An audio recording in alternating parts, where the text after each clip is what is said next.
Hello, everybody. Welcome back to another Campfire chat with me, Aaron, the RCA president. Today, we've got a really jam-packed show, so let's get rolling. I want to welcome first Scott Lunt, who is a board member for the RCA, and you may know him as the YouTube personality, Rivian Dad. Welcome, Scott. Hey, how are you, Aaron? Doing well. How are you? Are you staying dry over there in California? I heard there's been a little bit of rain. It's been a little wet. A little crazy. A few trees down near me, but doing okay. Cool. I live at the coast, so we don't flood except for high tides. Well, stay safe. Thank you. How's it going out there? Is it snowing? It feels too much like spring. Uncomfortably too much like spring, actually. It should be colder, but that's the way it happens in Denver. It gets cold and then gets warm, and then it gets cold again. I was just washing the Rivian just a few minutes ago before I came in for this. It's that warm. So Wow, that is warm. Yeah, it's nice. So in the air.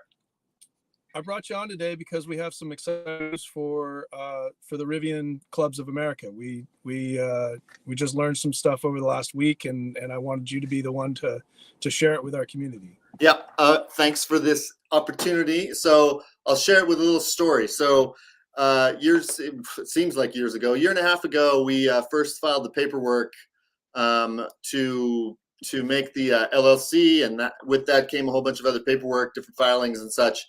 And then, of course, we filed a request to be a nonprofit, which goes to the federal government. So the IRS has to process that request. Well, that was last year. I mean, it was actually like the end of 22, many months ago. And Ryan Reel, who's another board member, has called them a couple of times and with no results. And I decided the other day, I'm like, you know what, this is bugging me. I need to call them again. So I called them on 2 weeks ago on Friday, and it was just one of those things. I called up the IRS, waited on hold for half an hour, got to the person. They said, "Oh, you're at the wrong office." So I had, of course, wait on hold again for another half an hour to talk to the right person. And I said, "Hey, I just want to know, we filed this. Here's our EIN number, and we want to know if we have our tax status yet." And she said, "Oh, actually, that just came through a couple weeks ago." She said, You should be seeing something in the mail any day now." And just a couple minutes later, my son Oliver brings the mail into me, and that same very day, we got the letter from the IRS, the determination letter that we are officially a nonprofit 501c7, which is a really great thing because it gives us official status for doing things like, for tax reasons and others, so that we can actually be officially a nonprofit. So that was fun. And for those of you out there like me who don't believe in coincidence, it was just one of those moments where I'm like, oh, not only did I get that answer that day, but that letter came the minute I asked, and it had been several months wait. So it was one of those little pokes saying like, yep, this is good. We're going somewhere. Well, I have to say congratulations, because I know this has been a long time coming, and we've been working really hard to get to this point. Yeah. But just for a little back kind of story for the people that are joining us out there, why would we want to, as a club, become a 501c7, a social club under the nonprofit status? So a lot of people in the States are familiar with the 501c3, which is sort of the generic nonprofit organization, which gives people, the ability to donate tax-free and so on, and for tax deductions and all that stuff. This is very similar to that. A 501c7 is like a 501c3, but it's a club instead of one of these other types of organizations. And, we were talking about this offline before we joined here. And, it's just really important to me as one of the co-founders, and to everyone else that I've talked to, and I know that you're included in this, that we set this up properly, legally, with proper insurance and all that stuff, so that A, we can be protected, and B, we're not out to make a lot of money. We're out to just make a functioning organization that does one thing really well, which is to provide the opportunity for people to gather together, to meet each other, to make relationships, and to do positive things in our communities. And that's Yeah. kind of what this does. Nobody's in it for money, right? And that's a very clear statement when you get the 501c7 nonprofit status letter. We're basically saying to the world, like, hey, look, we're doing this for the good of the organization, not for anyone's to line anyone's pockets. And that we should say also, though, that there is cost with that. We will need to be raising money through membership fees and other things, and that money will go towards providing better events or to helping the clubs just to function, because we do need things like to pay for overhead and insurance and so on. So it's not that there's no money, it's just that the intent of the money is to go back into the club to make the club better. So right. And I think that's really important because, from the monetary standpoint, we're trying to make this work for everybody. Yeah. And on a bigger scale, like that's the same thing that we're doing environmentally as well, is that we want our events to also be pointed towards doing restoration projects and trail clearances and things like that. And so those things all kind of cost a little bit of money, and there's the overhead of the administrative costs. Sure. And I think this is a great way to be able to give back to both the community and the world around us and make it something that will last. And it's a nice, the nonprofit status is a nice way of indicating to the club members what the intent of the club is, right? The intent of the club is to do positive things, right? To gather together, to enjoy each other's company, to go out and have some fun, and also to do some community forward things like fundraising or cleanups or other things like that. And I think as a nonprofit, that's clear that that's the intent. And we hope that everyone, as part of the clubs, can help us rally around that concept. At least that's the hope. So yeah, I think that's great. And again, congratulations. I know this has been a long time coming. You've been working on this for multiple years. Yeah, thanks, and congrats to everybody. I'm not alone on this. This is hundreds of, maybe dozens of people at least have touched these documents at one point or another. So yeah. Well, that's awesome. Thank you so much for that update. And I don't know if any questions have come in at this point, but we can see if there's any that pop up real quick. But otherwise, I know you got a busy schedule. Thank you so much for taking time out of your day. And absolutely. I want to come on real quick if I can, Aaron, and kind of hijack and just thank Scott for the vision, for everything that you've done, for taking the time away from that family. And I have to tell you about these strawberry shortcakes. I have to tell you about the strawberry shakes. My sister passed away from cancer a few years ago, and one of the things we do on her birthday every year is we remember her as a family by going out and it's our strawberry shortcake or strawberry shake night. And so this was a picture of us enjoying and celebrating my sister Christy. But it's funny that it's all connected into the same thing. We want to represent people like her to do good things in the world. Yeah. Well, again, man, I just want to thank you for the vision, for taking the time again away from your family, and making this a reality for all of us. So thank you. Yeah, I'm happy to. And hey, there's lots more to come.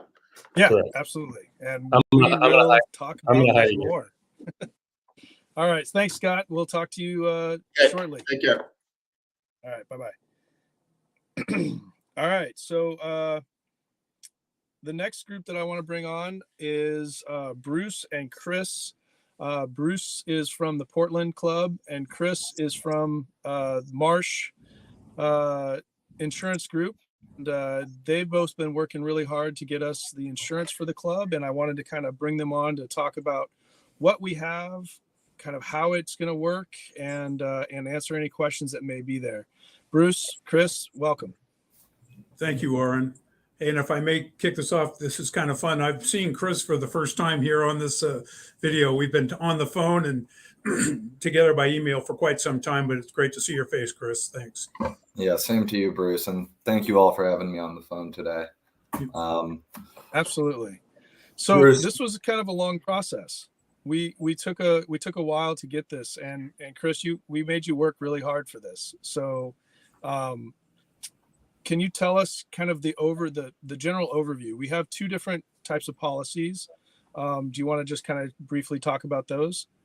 Yeah, I'll back up and just talk about kind of Marsh, who I am, for a second. I sit in San Francisco, and I work with startup nonprofits to mid-market size companies, and I've been doing this for about 6 years now.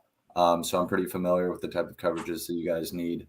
A car club, however, is one of the newer ones that I've had to deal with. So had to do some internal consulting, get some experts on the phone. But you guys sit with two coverages right now: directors and officers insurance and general liability insurance.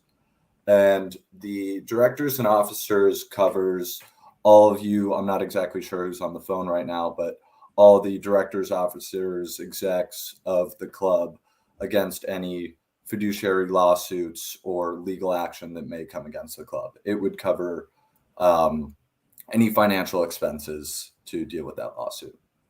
So that protects you guys, the directors and officers as the club. And then when it comes to the general liability, it does not. The general liability covers any events that the club is doing itself. And there's two parts to that. There's events that do need reporting and events that do not need reporting. So smaller events, just including the club, that are less than a day in length, for example, cars and coffee or picnics or dinners, luncheons, little breakfasts where there aren't many of you guys. It's not a huge organized event. No need to fill out an event reporting form for that. However, on the other side of the membership, there is the event reporting side for events that you do want insured. And it's completely up to you guys, whether your discretion, whether you'd want the event insured or not, depending on the price and how many of you guys are going to be there. But the event reporting form that we currently have has 3 different payments for rallies, car shows, and off-roading events. And the price for a rally, so this would be a drive from one destination to another, would be $165 to insure. A car show would be $113 to insure, and off-roading events would be $433. That's awesome. And that's good that you define that, because if we are having an event like a cars and coffee, but we decide that we want to actually go from one location to another as a large group, that fits under that rally category. Exactly. But to counter that, let's say you guys were doing a cars and coffee, and I'm from the Bay Area, so I'm just doing it how my mind sees it. If you were coming from San Francisco to Sacramento and there was only 4 of you guys meeting for cars and coffee, but there was a drive in between you coming from separate destinations, there's no need to report that.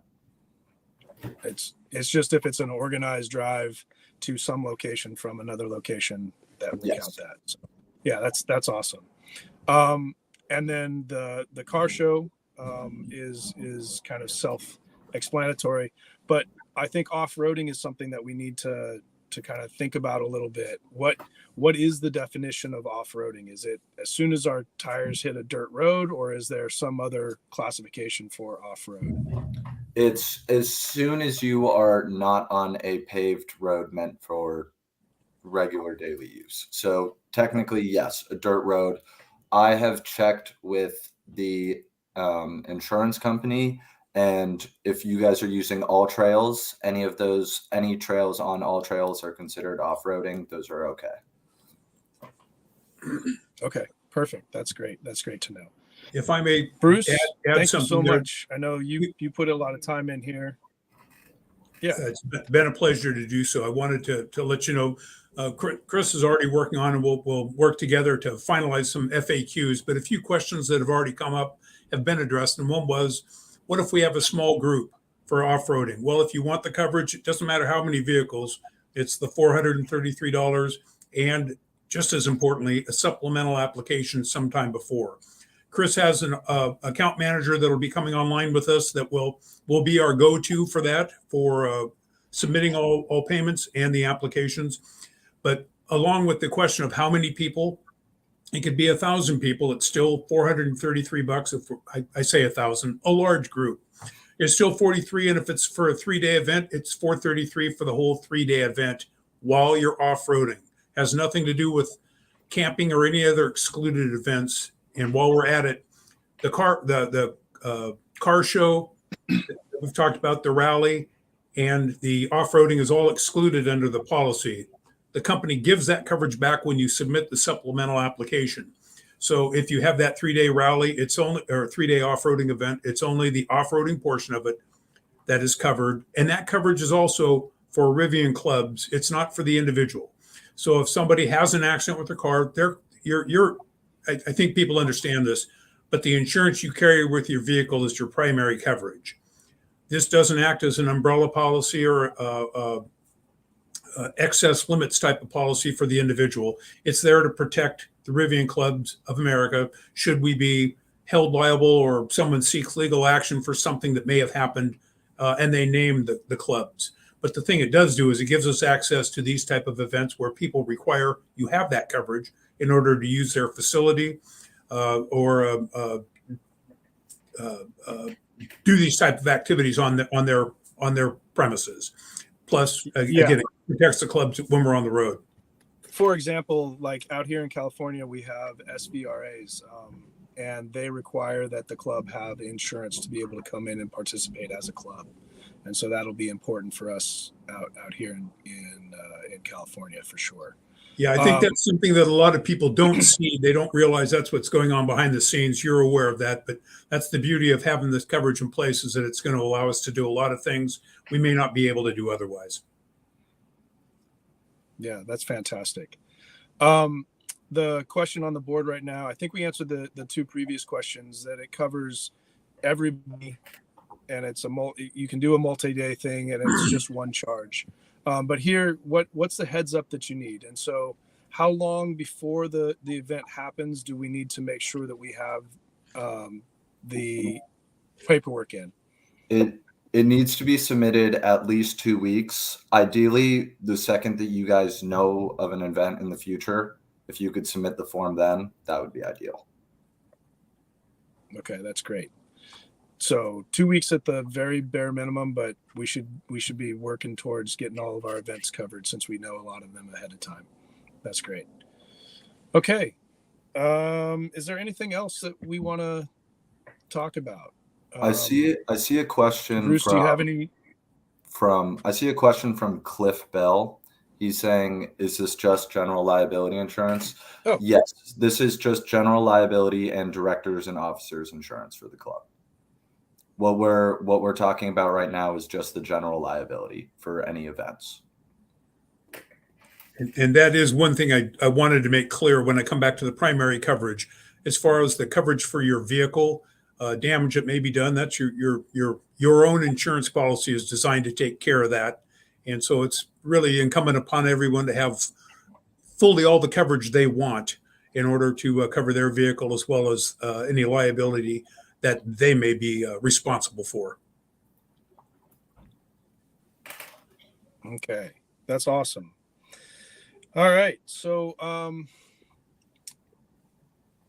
any last, can you expound on off-roading on all trails, Gaia and Onyx off-road maps? So I guess the question is off-roading is any trails that are going to appear on any of these software packages that allow us to track where we're on dirt, essentially. As soon as we leave the tarmac and the pavement, we're considered off-road. Yes.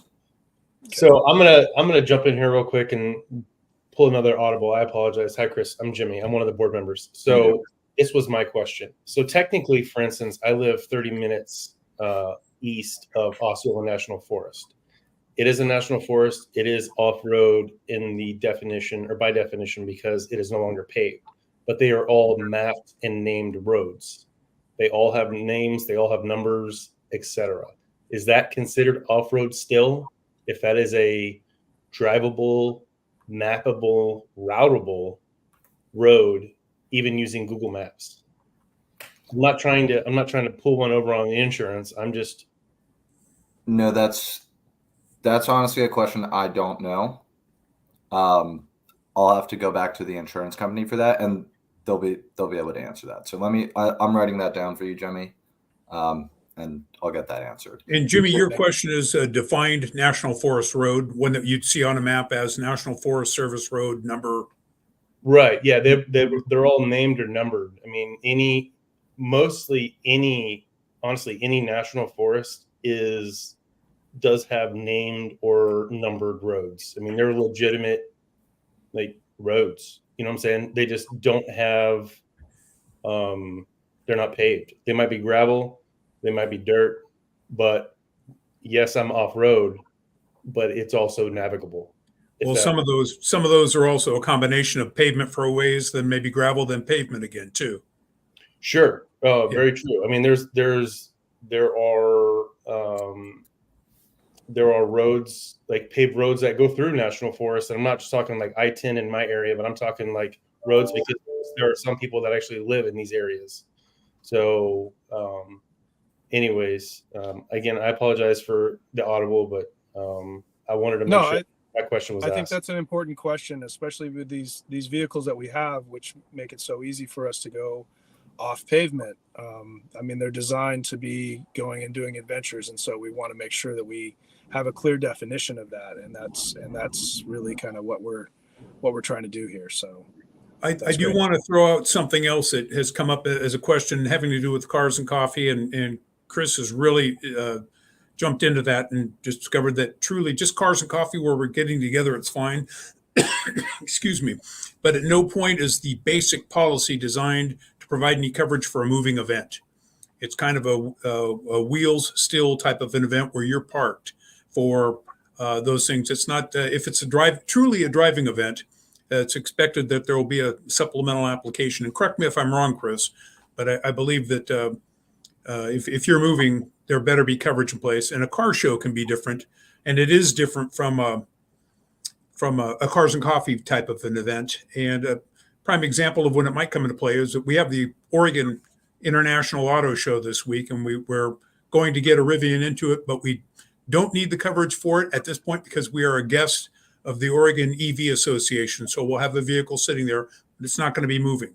But if you had an event where you were putting it on and you're joining in, this type of coverage would be needed to protect the clubs in case there's an accident where somebody, a kid might take a header or get locked in the gear tunnel, whatever it might be, and create issues if somebody was acting irresponsibly. Exactly. It's intended to protect the club, not an individual. Yeah. Awesome. Well, thank you both so much for your help. Motor vehicle use map, is that off-road? That is a question from CJ. Oh, CJ's in the house. All right. So motor vehicle use map. I think that's the term that we're trying to bandy around with figuring out whether it's an actual off-road road or a dirt road that's maintained to some extent. Okay. So I think we'll have to get that answer back to you, CJ. We're going to work on that. Yeah, I'll work on clearing the definition of what constitutes off-road and not, especially those map trails that you were mentioning, Jimmy. And I'll tap Bruce in, and he'll relay the news to all of you guys. Thank you, Chris. Perfect. Thank you so much. Yeah. Thank you both for your help, and thank you for all the work that you've put in over the last 6-8 months to get this to happen. This is another big announcement for the clubs. It's a really big thing that we've done. We've kind of stepped up what we are and who we are. We're going to take care of our own. So thank you so much. Thank you. Tom, I agree. When am I getting a Rivian? All right. Thanks, guys. Thank you. We'll talk to you soon. Take care. Thanks. Jimmy, let's go ahead and pull Will up because I don't. Oh, no. Kendra's here. There, let's pull Kendra in. Let's talk to Kendra. Hey, All right, awesome. Hey, welcome. How are you doing? we finally got home. Hi. You gonna say hi? Hello. Oh, you're not shy. You show me your sticker. So- You got at the hospital. Yeah. Oh, what's the sticker of? Can you show it? Ariel. Ariel. It's Ariel. Oh, It says Ariel.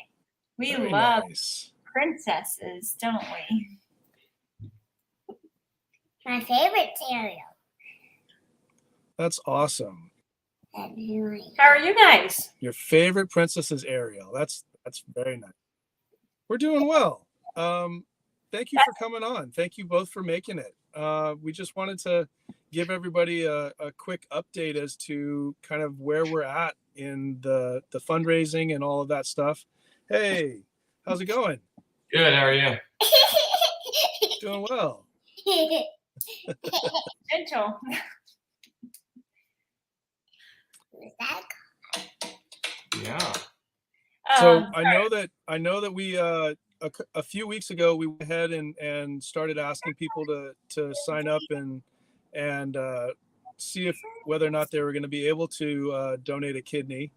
And I know that at least one person is going through all of the pre-steps to do that. And so that's fantastic. The club has really kind of stepped up, and I think there were close to 30 people that messaged the transplant nurse, which is fantastic. That's a fantastic number. So but today I wanted to talk about another way that we could help you guys as you are helping little Alina there and getting through the next stages of what's happening on your family's forefront there. So do you want to talk about the CODA and kind of where we're at and how people can help you guys? Yeah, of course. CODA it stands for Children's Organ Transplant Association, and it is a non-for-profit organization that goes alongside families that have transplant kiddos, pre and post. Doesn't matter where they are in their journey. And it's definitely something as an avenue that we can use to spread the word, but also there's a link to provide like monetary donations if people feel led to do that. And then they could also contact my team that I have had people. That's you. Look at you. People are a part of our team here locally, which are just mamas that are my friends. And they are in charge of like fundraising. If people ever want to do a fundraiser, you would contact them. It's pretty simple. It's very streamlined. Yeah, we made a QR code for that. So anybody that wants to help out and donate financially to help Kendra and her family through these times where they're trying to keep the squirmy worm from squirming all too much and helping her out as her journey to get a kidney and continue to be a thriving young happy young girl. So yeah, I think your goal is about $40,000 and I think we're only about $1,500 in at this point. So yeah, thank you anybody that does feel kind of empowered to donate, because it will really help. It will really help Kendra and her family. Yes, thank you. How are you doing? How are you holding up? From the hospital, so she's hungry and tired and apparently energized from seeing strangers on the screen. Yeah, no, I'm doing good. It's been a very long day. We got some updates. Not anything major as in turning like the timeline or making the timeline any sooner or any quicker. But we're holding in. Yeah, it's just every day goes by and you're like, wait, it's 6:00 at night. What? Because my whole life is encompassed with trying to feed her the right amount of foods. Her levels are really high. Phosphorus, potassium, sodium. And so if we can just kind of make the changes that we can make at home, it will prolong the life of her kidneys as long as possible, and while we are in the mess of trying to find a donor. Yeah. So that's big. I know that she's young, and so like eventually if you do need to use dialysis, that's something that she can do, but avoiding it is probably something that you want to do as much as possible. So I know all of us are really pulling for you and hoping that a donor comes through soon.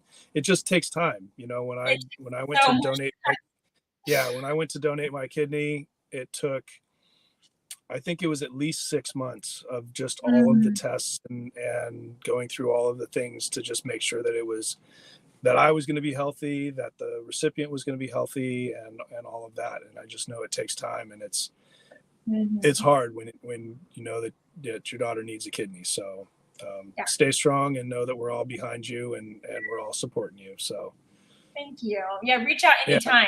I seem busy, but I'm willing to answer any questions or give you updates. So there's so many platforms. I feel like I'm, drinking out of a fire hose sometimes, trying to respond to everybody. But yeah, we're getting there, one day at a time.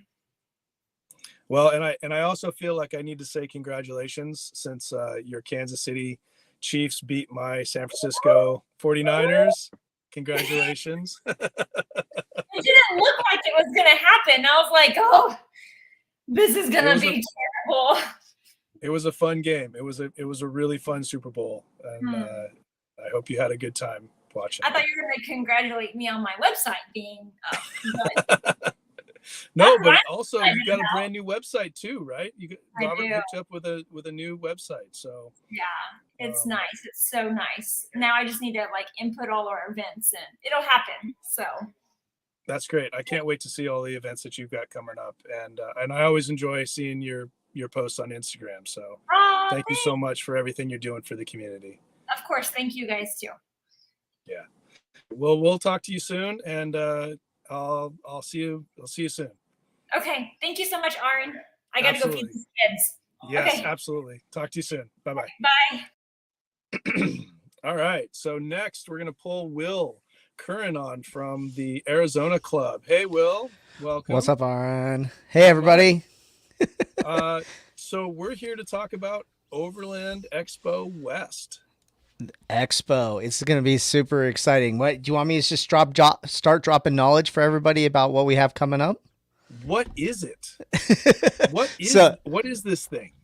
So I got to go to my first ever Overland Expo last year, and all I can describe it as is like outdoor overlanding, camping, like heaven, basically. There's everything from, one of the biggest things is that there's just so many different merchants and people selling cool, unique items. There's like everybody from the overlanding space is there together at once. It's basically like as if you had died and gone to overland heaven. And it's really, really cool. And actually the one that we're talking about specifically is Overland Expo West, which actually takes place in Flagstaff, Arizona, right in our backyard. That's fantastic. So how is the club connected with this? Are we going to be there and have a booth? What's your idea, and what have you been concocting in the background there? Yeah, so I kind of didn't ask for permission and just started working on this on our end. Big shout outs to Kenny from our club. What's up, Kenny? I hope you're watching this right now. By the way, for all my Arizona Rivian Club homies in the chat, let me hear you make some noise. I see Tom's in the chat right now. But basically, we wanted to figure out a way that, Overland Expo is this really exciting event. We know a lot of people are going to come into town for it. So how can we amplify it even more, and how can we bring more Rivian owners together from literally across the country? We kind of got a small taste of this, I think, at King of Hammers, but I wanted to do it even bigger and even better as well. So we actually reached out to Overland Expo and said, hey, what would it take for us to get a Camp Rivian, like a dedicated where all the Rivians are together, everyone can arrive at different times and all these things like that.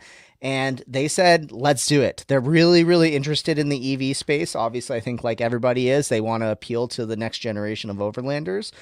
So they're actually going to be giving us our own Camp Rivian space coming up on here. There's also some possibilities of some exclusive education as well. Like for example, Matt Gaskins, I'm going to be tapping you to potentially lead some sessions as well. Aaron, I think we might have to get you on a mic as well. Maybe teach us a thing or two about refereeing some college kids. But we're going to basically, from education to just hanging out and getting to see each other, this is basically the goal, is just to bring together as many Rivian owners in one single place as possible. So just super duper excited for it. And, as much as Robert in the chat says that Texas is better than AZ, I think us AZ folks are going for the run-in for being considered the best Rivian club in the country. So you have this camp for Rivian Clubs of America members to come. How many vehicles are we talking about, and how does somebody get involved with this? How do you sign up for it? Yeah, for sure. So I'm going to drop a link into the chat. So right now we are not 100% sure how many spots we're going to get. We've been told it's like anywhere from like 10 to like 100. So it's a big wide stretch right now, but we do know that it's going to be limited. And we know that, especially once many of you are hearing about this, I would love to know in the chat how many of you are hearing about this for the first time. We want to make sure that we try to include everybody as much as possible and try to get everybody that is part of RCA to be a part of this as fast as possible. So if you want to get involved, I dropped a link into the chat, or if you just go to the RCA website, click on events, and then you find it in May. It's just labeled Arizona Rivian Club Overland Expo 2024. Go ahead and click on it. You can sign up and RSVP for free right now on the website. There will be a cost to actually buying and joining as part of Camp Rivian. However, we are still working on that cost, figuring out what that is, and setting up an exclusive link at a discounted rate for RCA members. So please, please, please head over to that URL, RSVP now, because we're going to be giving dibs to everybody who RSVP'd first before we start advertising this to the wider RCA or anybody who hasn't signed up on the RSVP page. So that's great. Thanks, Julie. We love you too. Thank you for doing that. Yeah, it's amazing what you've been able to come up with in the last couple of weeks. I've watched it all happen on the WhatsApp, and it's really exciting to see it come and participate in this huge expo. That's fantastic. Thank you so much. Anything else you want to tell people about? I'm just going to drop a link also. Once you RSVP, if you go to that page, you'll also see there's a link to our WhatsApp group. So everybody who isn't as part of the WhatsApp group yet for the Overland Expo West, once you RSVP, join that WhatsApp chat, and that's where we will be sharing updates as far as when tickets are going to come and all that fun stuff. So let me drop that link in the chat. When Rivian Dad says drop the link in the chat, you do so. Yeah, and I see that. Yeah, Tom asked, is there a WhatsApp chat for Overland? Yes, there is. So go ahead and join that WhatsApp chat. I also see Julie asked, have you found any info for us who have already bought tickets? I talked to the people who run it, and they say that they'll be able to transfer you over into our camp. So if you did already buy tickets, don't you worry, but don't buy tickets quite yet for anyone who hasn't.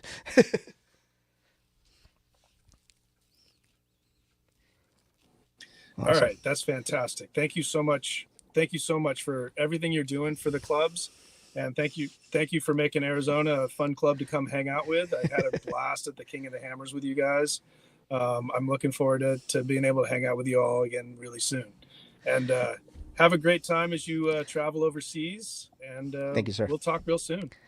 We'll talk to you guys real soon. Yeah. Thanks everybody for joining us and all the energy in the chat.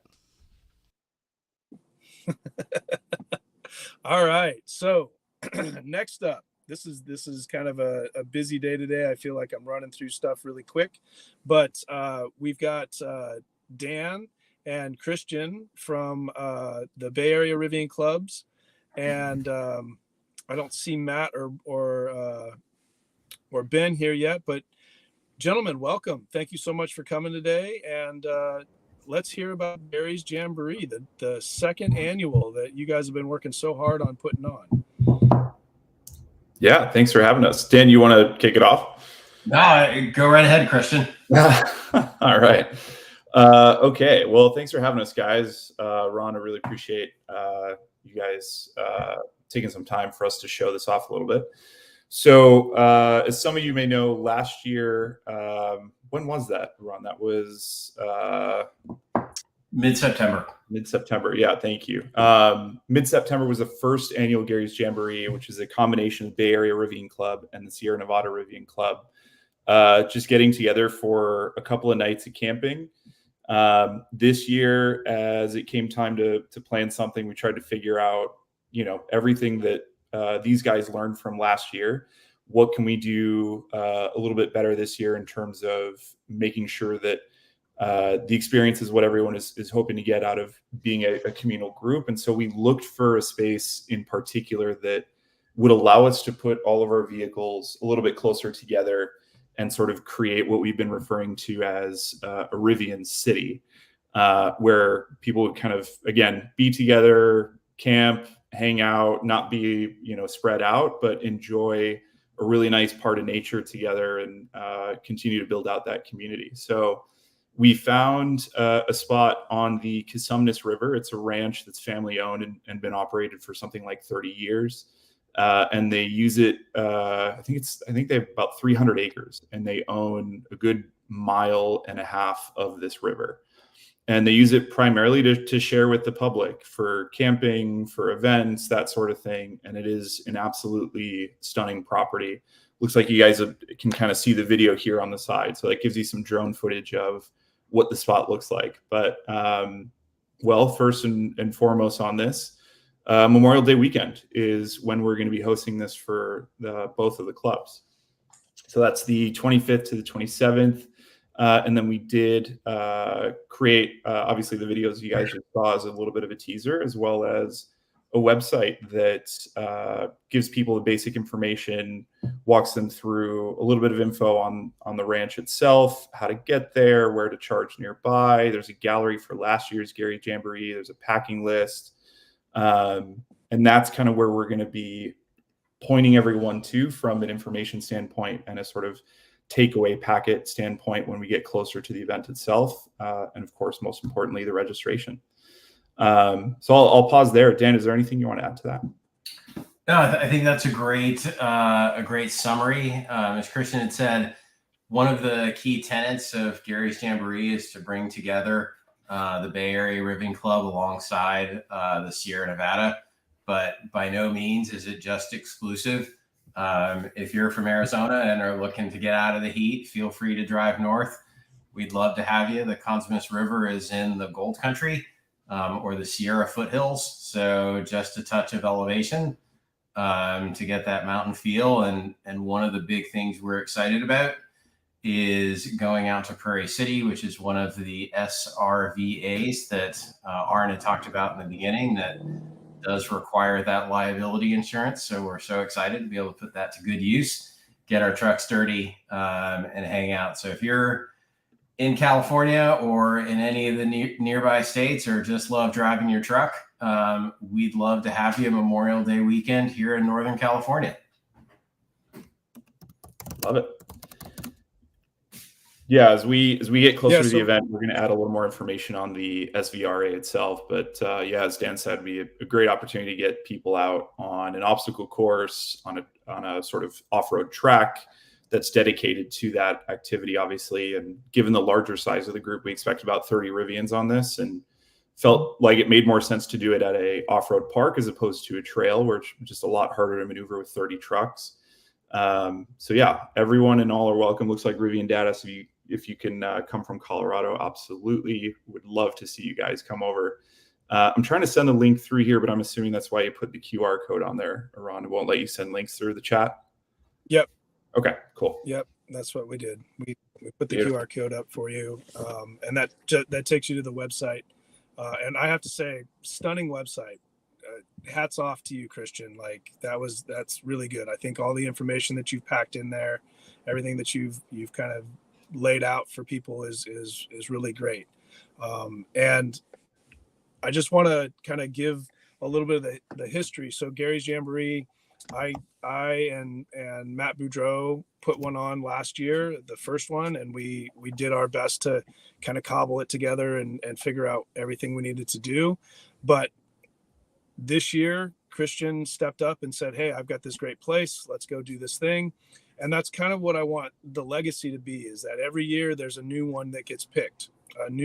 Somebody new comes up with, hey, let's go do this fantastic thing in our backyard, and let's share the California that we all love, or Nevada for that point, because we could be over off of 395 as well.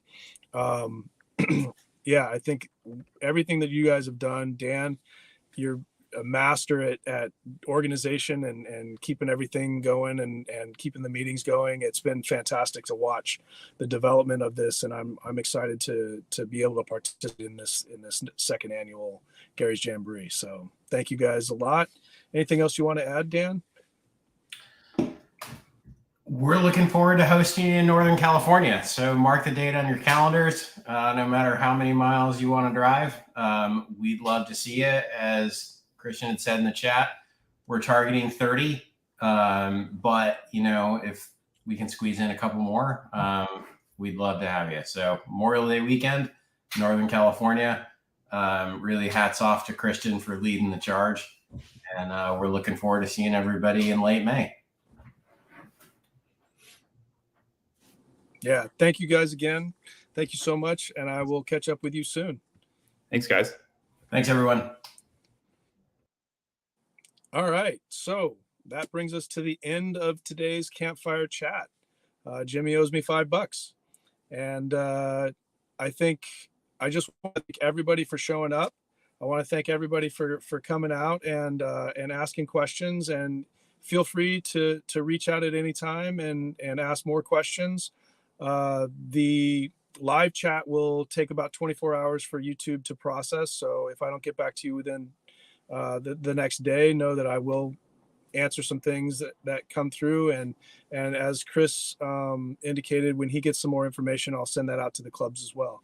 Thank you all very much for coming, and stay warm out there, stay dry out there, and I will see you on the road. Stay adventurous.